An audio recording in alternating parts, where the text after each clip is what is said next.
से न्यूज़ के खास कार्यक्रम चुनावी महासंग्राम में आपका स्वागत है। आज हमारे साथ ऐसी शख्सियत मौजूद है जो परिचय की मोहताज नहीं, केंद्रीय मंत्री नितिन जी गडकरी। नितिन जी, बीसी न्यूज़ में आपका बहुत बहुत स्वागत है। नमस्कार जी। चुनावी बिगुल बज चुका है। बीजेपी की ओर से तीसरी बार आपको नागपुर से लोकसभा टिकट मिली है। इस चुनाव को आप किस नज़र से देखते हैं, जहाँ पूरी ओर देश के 400 पार का नारा लग रहा है, वही आप 5 लाख लीड की बात कर रहे हैं। क्या कहोगे इस इलेक्शन के बारे में? देखिए, पहली बार जब मैं चुनाव में खड़ा था तो लोकसभा और राष्ट्रीय कार्यों के बारे में मेरी जो पूरी प्लेट थी वो कोरी थी। इस 10 साल में मैंने 1 लाख करोड़ का काम किया है। पुल, रास्ते, 24 घंटे पानी, ये सब तो मैंने किया ही है, मैं उसका जिक्र ज़्यादा नहीं करूँगा। पर कोविड के समय जात, पंथ, धर्म, भाषा, सेक्स और पार्टी इसका विचार न करते हुए करीब 100 करोड़ रुपए का साहित्य, मेडिकल साहित्य मैंने लोगों तक पहुंचाया, विदर्भ के लोगों तक पहुंचाया। Oxygen plant, ventilators, BiPAP, oxygen concentrator, 70-80 ambulances पहुंचाई। तो मैंने कभी जात, पंथ, धर्म, भाषा और पार्टी का विचार नहीं किया। रेमडेसिविर बनाया हमने फंगस के इंजेक्शन बनाए जिसमें अनेक लोगों के आंखें बची। हवाई जहाज़ से ट्रक लेके गए ऑक्सीजन लाने के लिए। तब मैंने इस 10 साल में जात के आधार पर, पंथ के आधार पर, धर्म के आधार पर, भाषा के आधार पर, सेक्स के आधार पर और पार्टी के आधार पर कभी किसी को डिस्क्रिमिनेट नहीं किया। न मैं जात पात को मानता हूँ, न संप्रदायवाद को मानता हूँ।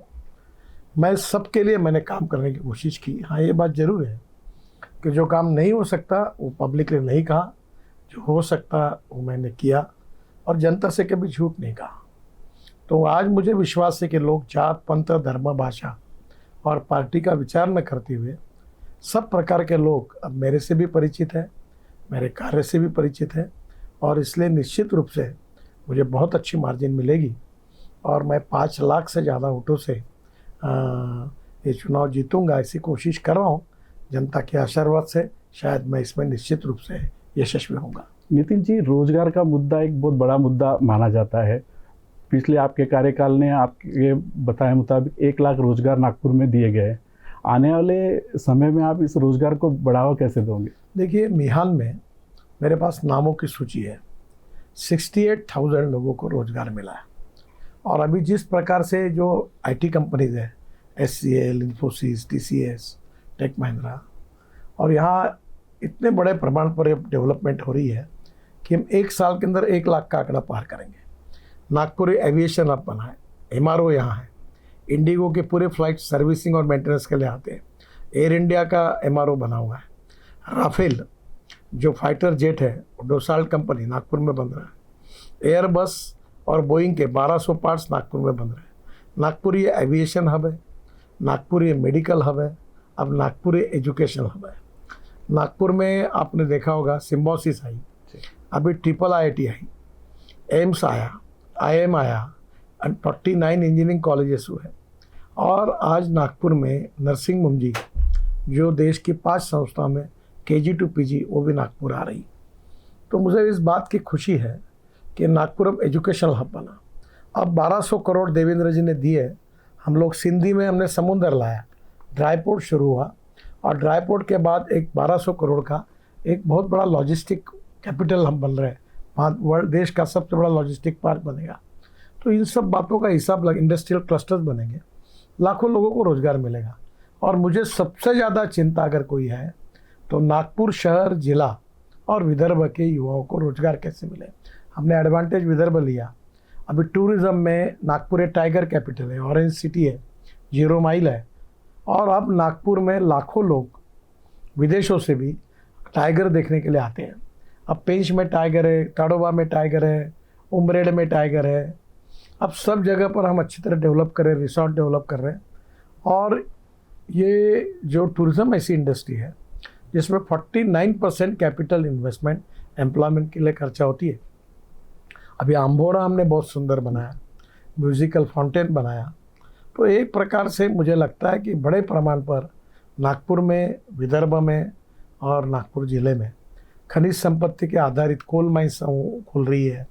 विशेष रूप से नागपुर के लिए एक बहुत बड़ी बात है कि फॉरेस्ट बेस्ड इंडस्ट्री हम तैयार करें, बाम्बू पर काम कर रहे हैं, तो निश्चित रूप से रोजगार की निर्मित और गांव गरीब मजदूर किसान का कल्याण और एग्रीकल्चर और ट्राइबल सेक्टर में ग्रोथ कैसी बढ़े, और इसीलिए जल संवर्धन का काम हम कर रहे हैं। मुझे 8 डिलीट्स मिली है, 4 डिलीट डॉक्टरेट्स केवल एग्रीकल्चर साइंस और जल संवर्धन जैसे काम के लिए मिली है। तो मुझे लगता है कि विदर्भ की तस्वीर आत्महत्या करने वाला विदर्भ नहीं, तो एग्रीकल्चर में देश का पहला विभाग इस प्रकार का विदर्भ तैयार होगा, तो रोजगार निर्माण होगा, विदर्भ की ग्रोथ की स्पीड बहुत ज़्यादा होगी और विदर्भ में बड़े बड़ी इंडस्ट्री भी आएगी। Agro processing industry, mother dairy 450 crore का प्लांट डाल रही है। अब 30 लाख लीटर तक दूध हम विदर्भ के किसानों से ले रहे हैं, जो 4 लाख लीटर आज है। उससे विदर्भ की इकोनॉमी बदलेगी और खेती के लिए पूरक उद्योग ये भी खुलेंगे। और मुझे लगता है अभी ब्रोकन राइस से इथेनॉल के प्लांट शुरू हो रहे हैं, तो इन सब बातों से विदर्भ का चित्र बदलेगा और निश्चित रूप से हम रोजगार की निर्मित करेंगे और इसमें अनेक लोगों को रोजगार मिलेगा और उस प्रकार की रोजगार विमुख शिक्षा भी यहाँ उपलब्ध होगी, स्किल डेवलपमेंट की, टेक्निकल एजुकेशन की, ये मेरा विश्वास है। नाग नदी आपका एक सपनों का प्रोजेक्ट रहा है ना। 2019 में काफ़ी मीम्स भी बने हैं उसके लिए कि नाग नदी का प्रोजेक्ट नागपुर की जनता जानना चाहती है ये कब पूरा होगा। विरोधी पक्ष भी कहा बार बार अपने, देखो ये प्रोजेक्ट को 2400 करोड़ रुपए की मंजूरी मिल गई जी। प्रोजेक्ट का भूमि पूजन हो गया, कंसल्टेंट अभी अपॉइंट हो रहे हैं और इसके बाद टेंडर निकलेगा। मैक्सिमम 3-4 महीने के अंदर कार्य का शुरुआत हो जाएगी। और मेरा तो सपना है, लोगों को असंभव लगता है कि अंबाझरी से मैं नाव में बैठकर अम्बोरा तक नाग नदी से जाऊंगा और पानी पूरा शुद्ध होगा। और जो नाग नदी जो गंदा पानी है ये पूरे इसमें नदी के नीचे में एक पाइपलाइन में डालकर वो पानी पूरा भांडेवाड़ी जाएगा और पानी का रिसाइकलिंग होगा। और मैं अब कोशिश कर रहा हूँ कि 300 mld पानी खापरखेड़ा और कोराड़ी को मिल रहा है। अब उसके बाद में बाकी का जो पानी होगा वो इरिगेशन का प्रोजेक्ट करके कुई तालुका में और नागपुर तहसील में अनेक जगह पर हम फुल इरिगेशन करेंगे और उस पानी का उपयोग होगा। आपके कई भाषणों में आपने कहा है, जैसे कि ताजबाग में आपने पिछले कुछ दिनों पहले एक भाषण दिया था, आप वोट दोगे तो भी मैं आपका काम करूंगा, वोट नहीं दोगे तो भी आपका काम करूंगा। तो मुस्लिम समाज के लिए आप क्या मैसेज देना चाहोगे इस बार? देखिए, मैंने 10 साल में जात पंथ धर्म भाषा न देखते हुए मैंने सबके लिए काम किया। कोविड के काम में मैंने वेंटिलेटर्स, ऑक्सीजन कॉन्सनट्रेटर सब जगह पे दी।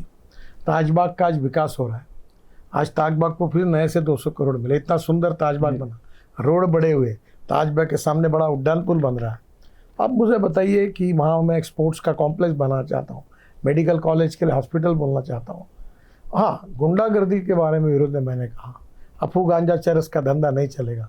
हमारी माँ बहनें भले मुस्लिम समाज के हो, वो रात को 12 बजे भी रोड से सुरक्षित जा सके। तो अंजुमन इस्लाम को मैंने इंजीनियरिंग कॉलेज दिया। हमारे मुस्लिम लड़के लड़कियाँ पढ़नी चाहिए, इंजीनियर डॉक्टर बननी चाहिए, IAS ऑफिसर बननी चाहिए। अगर वो मदरसे में बैठेगी तो जरूर जाइए, पर जब तक अंग्रेजी नहीं सीखेगी तो वर्ल्ड में उसको रोजगार कैसे मिलेगा? वो IAS ऑफिसर कैसे बनेगी, IPS ऑफिसर कैसी बनेगी, इंजीनियर कैसी बनेगी, डॉक्टर कैसी बनेगी, और उसके सिवा समाज का विकास कैसे होगा? जो सच्चाई है, जो सत्य था, वो मैंने रखा। लोगों को मेरी बात भी पटी है। बड़े प्रमाण पर मुस्लिम कार्यकर्ता इस बार मेरे लिए काम कर रहे हैं और निश्चित रूप से उनका सपोर्ट मुझे मिलेगा, ऐसा मुझे विश्वास है। विरोधी बार बार प्रचार कर रहे हैं कि संविधान बचाना है तो बीजेपी को इस बार हटाना है। तो संविधान हटाने के जो मुद्दा विरोधी पक्ष सारा सर गलत है। हम कोई संविधान बदलेंगे नहीं। संविधान को 80 बार तोड़ने का पाप अगर किसने किया तो कांग्रेस पार्टी ने किया। इंदिरा गांधी के नेतृत्व में इमरजेंसी के समय वो टूटा है। हम कभी भी संविधान नहीं बदलेंगे। ये पूरा गलत प्रचार है और हमारे खिलाफ लोगों को भड़काने के लिए प्रचार किया जा रहा है। मैं गारंटी देता हूँ कि संविधान कभी नहीं बदलेगा और निश्चित रूप से ये समाज के दलित, पीड़ित, शोषित, इन सब लोगों को हमारे राज्य में न्याय मिलेगा, यही मैं विश्वास देना चाहता हूँ। एग्रीकल्चर सेक्टर में हम किस तरह से आगे बढ़ रहे हैं और विदर्भ के किसान को इसका कितना फायदा आगे होने वाला है? सर, मैं तो 3 चीनी मिलें चला रहा हूँ, 30 करोड़ साल का घाटा होता है, फिर भी विदर्भ के किसानों के प्रेम के कारण मैं चलाता हूँ। निश्चित रूप से ये स्थितियाँ बदलेगी। विदर्भ का सिंचाई परसेंटेज 55 से 60% लेके जाना है। अभी हम लोग कर रहे दौड़ने वाले पानी को चलने के लिए लगाओ, चलने वाले पानी को रुकने के लिए लगाओ, रुके हुए पानी को ज़मीन को पीने के लिए लगाओ। मैंने अकोला में पंजाबराव कृषि विद्यापीठ में 40 तालाब बनाए, गुड़गांव मंजू में तालाब बनाए, अभी परबड़ी में 40 तालाब बना रहा हूँ। अजिंठा और बुल्ढाना के बीच में मैंने नदियों का नालों का खोलीकरण किया, तालाबों का खोलीकरण किया, अनेक जगह काम किया है, 1000 तो अमृत सरोवर बनाए। मुझे लगता है कि निश्चित रूप से किसानों का इसका फ़ायदा होगा। जब मेरे घर में मैंने हमारे नदी का खोलीकरण किया, अब 3 कुएँ हैं, 7.5 फुट 3 पंप है दापेवाड़ा में, अब 12 घंटे चल रहे, पूरा मेरी 60 एकड़ ज़मीन पानी के नीचे आई। तो वाटर कंजर्वेशन से फ़ायदा हुआ है और निश्चित रूप से हम लोग ये कोशिश कर रहे हैं कि विदर्भ में हमारा सिंचाई का परसेंट 60% के ऊपर जाए। जी, एक तरफ जहाँ देश में रोड और इंफ्रास्ट्रक्चर बढ़ रहा है, उसके साथ प्रदूषण भी बढ़ते जा रहा है, तो केंद्रीय समिति इसका क्या नियोजन कर रही है? मैं तो इथेनॉल पे चलने वाले इनोवा में घूम रहा हूँ, जो वर्ल्ड की पहली गाड़ी है, यूरो 6 की इमिशन नॉर्म को पूरी करती है, 60% बिजली तैयार करती है और 40% किसानों ने तैयार किए हुए इथेनॉल पे चलती है। और ये गाड़ी, स्कूटर, ऑटो रिक्शा सब आ रही है और मेरा सपना है कि इस देश से डीजल और पेट्रोल को हद्दपार करेंगे और प्रदूषण से देश को बचाएंगे और 16 लाख करोड़ का इंपोर्ट कम होगा, तो ये सब पैसा किसानों के जेब में जाएगा और गांव गरीब मजदूर किसान का कल्याण होगा। ये कब तक होगा, कितने सालों में? मतलब सर अब चालू हो गया, 2 लाख करोड़ की इकोनॉमी बन गई है। अब मैं हाइड्रोजन की कार में घूमता हूँ, इलेक्ट्रिक आ गई है। देखिए ये कठिन काम है, बहुत दिनों तक चलेगा, इसकी डेट नहीं कह सकते, पर 300% राइज इलेक्ट्रिक कार स्कूटर में भी है जो ले रहा, तो आने वाले 3-4-5 साल में देश की तस्वीर बदल जाएगी और हाइड्रोजन पे हमारी गाड़ियाँ चलेगी, ट्रक चलेगी, बसेस चलेगी, हवाई जहाज़ चलेंगे और हाइड्रोजन पर स्टील फैक्ट्री, केमिकल फैक्ट्री चलेगी। वो दिन अब दूर नहीं है और निश्चित रूप से मेरा विश्वास है कि ये सब बातें देश में होगी। सर, आपने ऐसा क्या है कि विरोधक भी आपके मुरीद बने पड़े हैं, आपको पार्टी में आने का ऑफर देते हैं? ऐसा क्यों होता है? मतलब कोई भी आपका विरोध नहीं करता? मैं तो आरएसएस का स्वयंसेवक हूँ, भाजपा का कट्टर कार्यकर्ता हूँ। राजनीति मेरा व्यवसाय नहीं है, मेरा कन्विक्शन है और मैं ये मानता हूँ कि politics is the instrument of socio economic reform. सामाजिक आर्थिक परिवर्तन का एक प्रभावी उपकरण राजनीति है। तो मैं काम करता हूँ, मैं इस पार्टी की विचारधारा के लिए काम करता हूँ। राष्ट्रवाद, good governance and development and Antyodaya, ये हमारा सामाजिक चिंतन, हमारा उद्दिष्ट है। मैं विचारों के अधीन होकर समाज में गांव गरीब मजदूर किसानों के लिए काम कर रहा हूँ, दुर्बलों के लिए काम कर रहा हूँ, दिव्यांगों के लिए काम कर रहा हूँ, किसानों के लिए काम कर रहा हूँ, युवाओं को रोजगार देने के लिए काम कर रहा हूँ।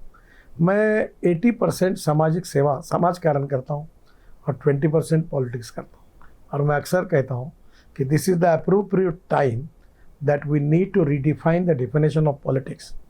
पॉलिटिक्स यानी केवल सत्ता कारण नहीं, समाज कारण, राष्ट्र कारण, विकास कारण और सेवा कारण। 5 साल में, 10 साल में मैंने 1 लाख से ज़्यादा लोगों को, दिव्यांगों को अनेक प्रकार के, वो कई चश्मे लगा दिए, कई उनको ये 3 व्हीलर दिया, इलेक्ट्रिक पर चलने वाली काठी दी, अलग अलग प्रकार की थी। आप पूरे नागपुर में जाओ, 1 लाख लोगों को दिया, कभी राजनीतिक भावना से नहीं दिया। अभी दिव्यांगों के लिए पार्क बनाया, देश का सबसे अच्छा पार्क दिव्यांगों का वहाँ बना है। अब दिव्यांगों में मुसलमान भी है, दलित भी है, हिंदू भी है। तो ये कभी मैंने एक ही बात, मैं 4 ही जाति मानता हूँ, युवा, महिला, किसान और कामगार, गरीब, मैं उनके लिए काम करना चाहता हूँ। इस बार कांग्रेस की तरफ से विकास ठाकरे, इन्हें उम्मीदवारी दी गई है, क्या मानते हैं कि आप किस प्रकार की टक्कर वो आपको दे पाएंगे इस इलेक्शन में? वो मेरे बहुत अच्छे मित्र हैं और मैं उनके खिलाफ एक शब्द भी नहीं बोलूँगा और मेरी उनको शुभकामनाएं मैंने दी है। तो भाई कोई ना कोई खड़ा होना ही था जी, तो वो हुए, कोई प्रॉब्लम है, हर आदमी को लड़ने का अधिकार है। पिछली बार की तरह इस बार भी आपकी जीत तय मानी जा रही है। पिछली बार नाना पटोले आपके विरोधी प्रत्याशी थे, मगर उस बार आपकी 70,000 से लीड कम हुई थी। तो इस बार क्या देखते हैं आप, ये लीड?